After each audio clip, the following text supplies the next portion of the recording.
Good evening, I'm Eugene Chan and welcome to Straight Talk. Our guest this evening is Mr. Eddie Yu, Chief Executive of the Hong Kong Monetary Authority, Hong Kong MA. Mr. Yu has been with the Hong Kong MA since it was established in 1993. He has been instrumental in numerous major policy initiatives and helped to navigate the Hong Kong MA through two significant financial crises. He has also overseen the implementation of the linked exchange rate system, promoted cross-border financial market access, and advanced the development of green finance. Welcome, Eddie. Thank you, Eugene, for inviting me here. Eddie, being the Chief Executive of the HKMA, you play a pivotal role in our city financial landscape, as I said to you earlier. This is why we are asking you this pointed question: does Hong Kong offer enough value to the international investors? But before we go to that, maybe you can let the viewers know how Hong Kong fare as an IFC in general, and what is our international ranking that we have been talking about, and how that has been happening in the last few years? Well, Hong Kong has been doing very well all along as an international financial center, and we do offer tremendous value to global investors. The last few years was a bit challenging for Hong Kong, but all through that period, Hong Kong's financial system remained extremely robust and resilient, and the financial sector has developed still very vibrantly. And some people have been talking about, hey, Hong Kong has been through quite a bit, and has there been capital flowing out? Is Hong Kong's status as an IFC affected? But if you look at the facts, the reality is that if you look at the deposits, if capital is really flowing out, deposits and asset under management in Hong Kong should be going down, right? Right. But if you look at the deposits in the last 5 years, between 2019 and last year, every year, total deposits has been growing. And cumulatively, total deposits in Hong Kong has grown by 21%. Wow. It's the same story in asset management. Between 2018 and 2022, the asset under management in Hong Kong grew by some 27%. And mind you, 60% of the assets being managed in Hong Kong is from overseas investors, and they're not leaving. So we see this trend going on. I think it's important to understand the facts. And Hong Kong remains the largest international banking center in Asia.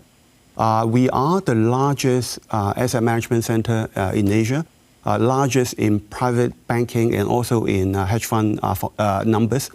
And we remain very vibrant in the capital markets. Our stock market is one of the largest, not only in Asia, but in the world. And the bond market, in fact, many people miss that. Hong Kong is actually Asia's largest international bond issuance center, accounting for more than 1/3 of the Asian issuers' bond issuance in Asia. And of course, the other important trend that's coming up globally is the rise of RMB. As an international currency, and Hong Kong benefits a lot from that. We are the largest RMB offshore center, accounting for some 70% of all offshore RMB payments in the world.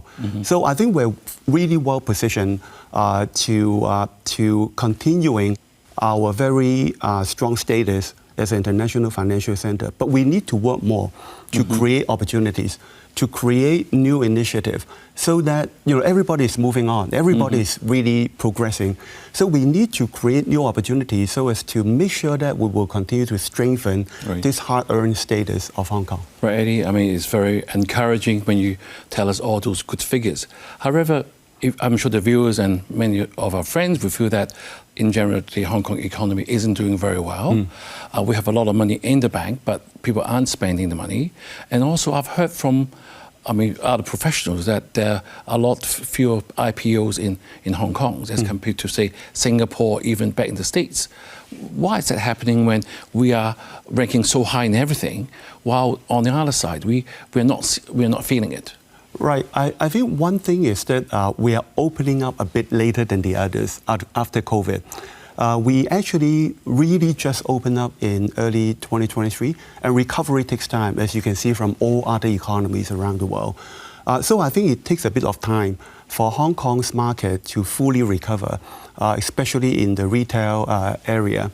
or in the restaurant area. Plus, as you're aware, the pattern of tourist spending has been changing, and we have to adapt to it.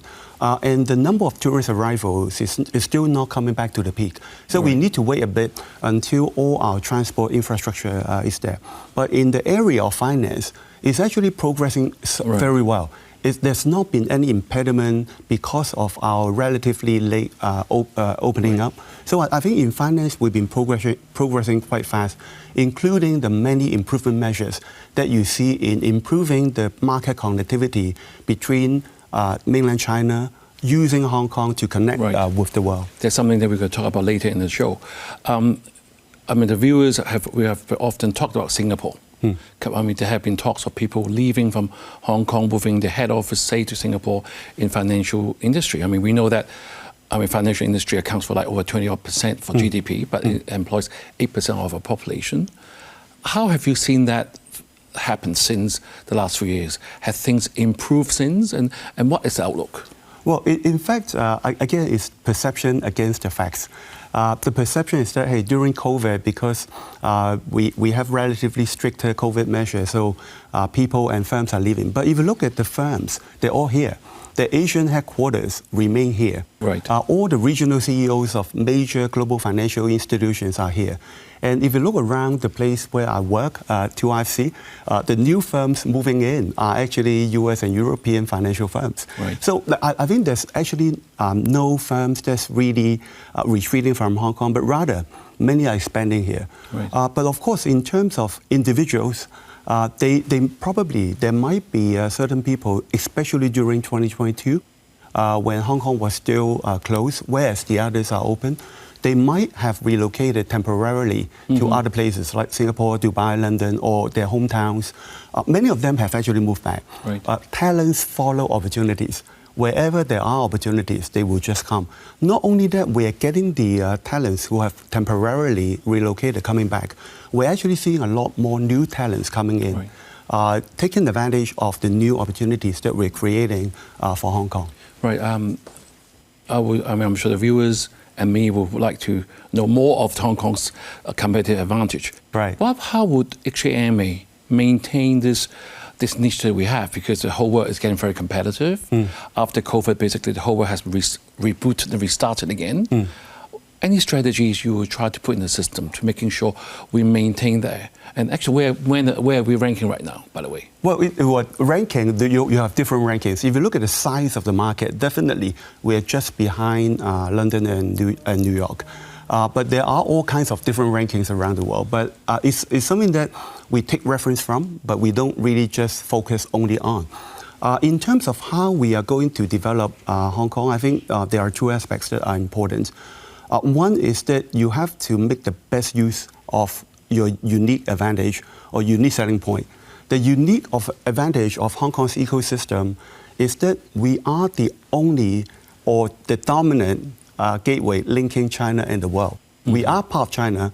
At the same time, we are part of the global financial system. And this is very unique. No other city, no other financial center will be able to have this characteristics. And that's why we've been developing the various connect schemes, and we've been trying to make sure that for RMB to internationalize, a lot of that will take place in Hong Kong. But the second aspect is equally important in that we are a global financial center. Of course, we will offer mainland-related opportunities, but we also need to be at the forefront on any global trends that are emerging. And these global trends in the last few years and the next few years will be mainly two. One is digitalization that takes many forms, whether you're talking about blockchain, AI, or other things. Two is green finance, which is a very imminent need for the earth. So Hong Kong has been moving very fast in the last few years on these fields, and I can confidently say that we are squarely at the forefront of these global trends, and that makes us global as well. I'd like to ask you a direct question. Hong Kong has been known for our robust regulatory framework, and I know you have been trying to maintain a balance between a conducive business environment compared to a prudent regulation to safeguard the financial system. But we have been known that we are not as flexible, say, compared to Singapore, where they are trying to get all the deals done. How would you say to our viewers? Well, I think there's always a balance between development and regulation. And having regulation doesn't mean that you will have to be very strict or very restrictive on development. We actually do both. Right. Same as Singapore. And for the regulation, it's important that you have to be on par and aligned with international, global regulatory standards. That's what Hong Kong is. And that's what other financial centers have been doing. That gives you the credibility that your regulatory environment is professional. We have to stick with that. But within this regulatory environment, there's also got to be flexibility so that you can exercise in order that development will be proceeding as you want.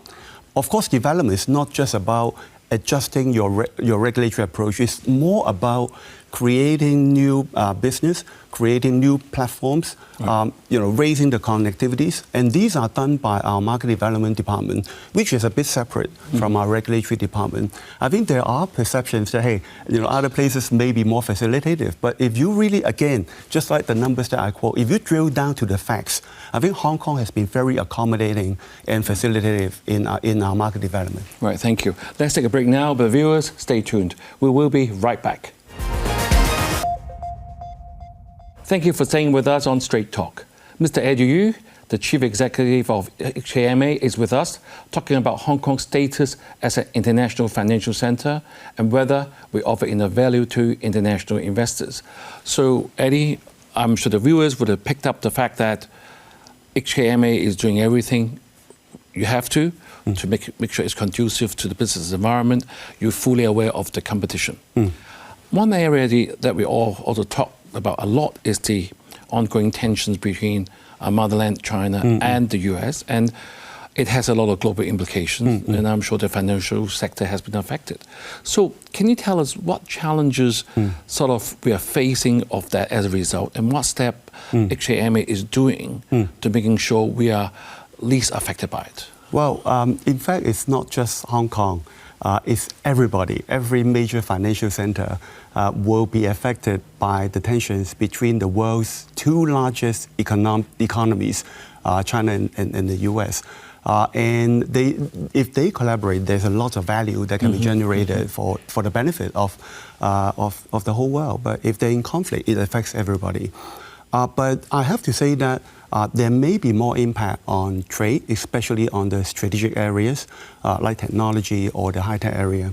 But in finance, it's always been very global. Finance is about liquidity, is about financial connectivity across markets. And you cannot really fragment different markets because there won't be any liquidity. So it's extremely hard to see finance being deglobalized. And I don't see that. I don't see the FX market, the bond market being fragmented, just like what some people might be fearing. But we all have to be prepared because it's a very uncertain world. So there are 2 or 3 things that you will need to focus on and think about. One is to keep your own house in order and keep buffers. Because with geopolitics, it's not just China-US relationship, it's the elections around the world that is bothering the markets. So you don't know where volatilities will come from and how big that will be. So every economy has to make sure that they maintain the right buffers. For example, in Hong Kong, we've got $420 billion as foreign reserve. Our banks are extremely well capitalized and very liquid, way above international requirements. So whatever short wave that might come our way, we will be able to address them. So keeping the buffer, maintaining your own surveillance system, keeping your regulatory system robust and strong, that's the basic requirement for stability. But you also need to create more opportunities, as I mentioned earlier, so that the financial institutions around the world will be interested to come here. Because for financial institutions, it's really about making money. Right. It's really about finding opportunities to get returns for their investors or their shareholders. So that is important. The third thing that's important is to diversify. That's what everybody has been doing. Make more friends. So apart from the traditional markets or investors that you have connections with, broaden your scope. Right. Go to the Middle East, go to ASEAN, go to other places. where they similarly will have the need to diversify and think about the Asian market, the Chinese market, or the Hong Kong market. Right. Eddie, I mean, it's all very encouraging so far listening to you. That, however, we also hear about, say, in the US, they have ABC, anything but China fund of investment, for example. So, I mean, it may not affect the finance world, as you said, but how can we maintain our attractiveness and to sort of ensure our continued competitiveness for Hong Kong? Well, maybe for certain, as I mentioned, for certain strategic sectors, there may be more restrictions for investors to invest into China or the other way around. For certain investors, for example, the publicly funded investment funds, they may be more restrained. But the big chunk of capital in the US or in Europe, they come from private capital. And for private capital, there's basically no restrictions. And I won't see any at all, because finance, as I said, is actually the basic value in finance is that capital can be freely flowing. So what we need to do is to make sure that, hey, you will continue to be interested in the Asian market, in the Chinese market, and you want to give them enough messages so that they understand where the economy stands. They understand where the policies are going. And for our platform in Hong Kong, we have to make sure that they have every facilitation to go into areas that they want. And that's why we keep improving the Bond Connect and the Stock Connect, so that if US or European investors are interested in accessing Chinese capital markets, they can do it through Hong Kong easily, conveniently, and cheaply.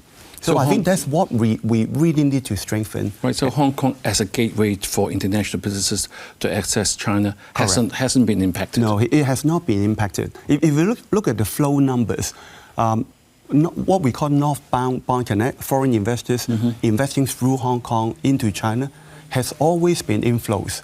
Right. Despite what the rhetoric about China-US relationship is. Stock Connect, the inflow has stopped for a while last year because of the worries about the economy.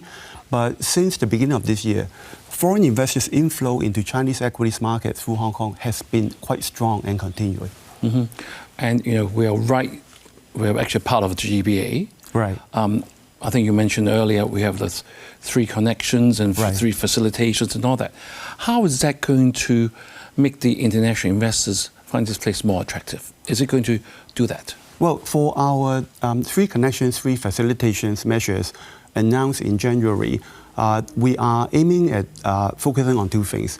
One is to further improve the connectivity between mainland China and global investors, and which is where some of the measures like allowing global investors holding of bonds to be used as collateral, expanding the scope of Wealth Management Connect so that there could be more flows from GBA coming into Hong Kong, buying into the international products manufactured by the global asset managers. So that connectivity creates business for financial institutions to really sort of make use of these opportunities to get returns for their shareholders. But we also have 3 facilitations. The reason is that there's increasing mobility between Hong Kong and the Greater Bay Area. People, retire there. People spend money there. Likewise, the many tourists come here to Hong Kong to enjoy themselves.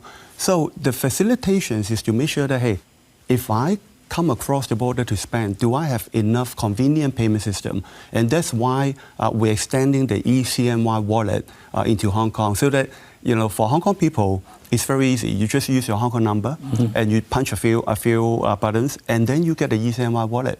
And that's why we also allow more convenient remittance of money for Hong Kong people to remit the money into GBA area to buy properties, where some of them retire. So there's a lot of these facilitative measures that we have also been doing. Right, yeah. And you also recently announced a collaboration with the Banque de France. Right. That we're making HKMA the first non-European participant in the test of European Central Banking Eurosystem. So what is the importance of this? Right. And how is it going to help more investors focus on Hong Kong? Well, that's actually very important, because for 2 reasons. One is that we are embarking on a very, very advanced, progressive, emerging area in global finance, which is tokenization. It's something that's very new. not many people understand it.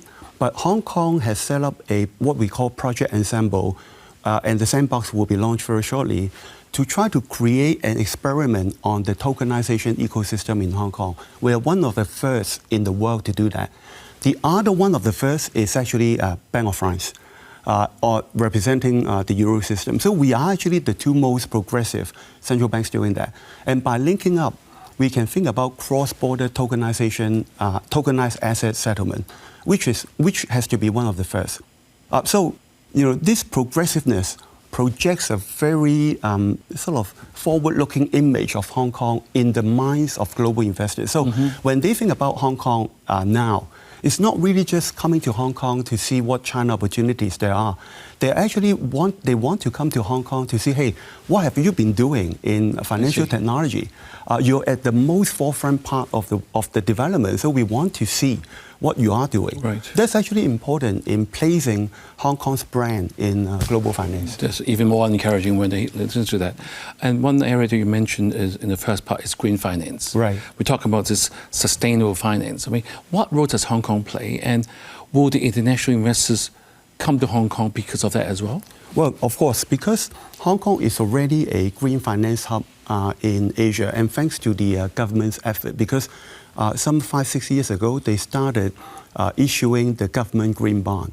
Currently, it's already one of the largest green bond program by any government in the world.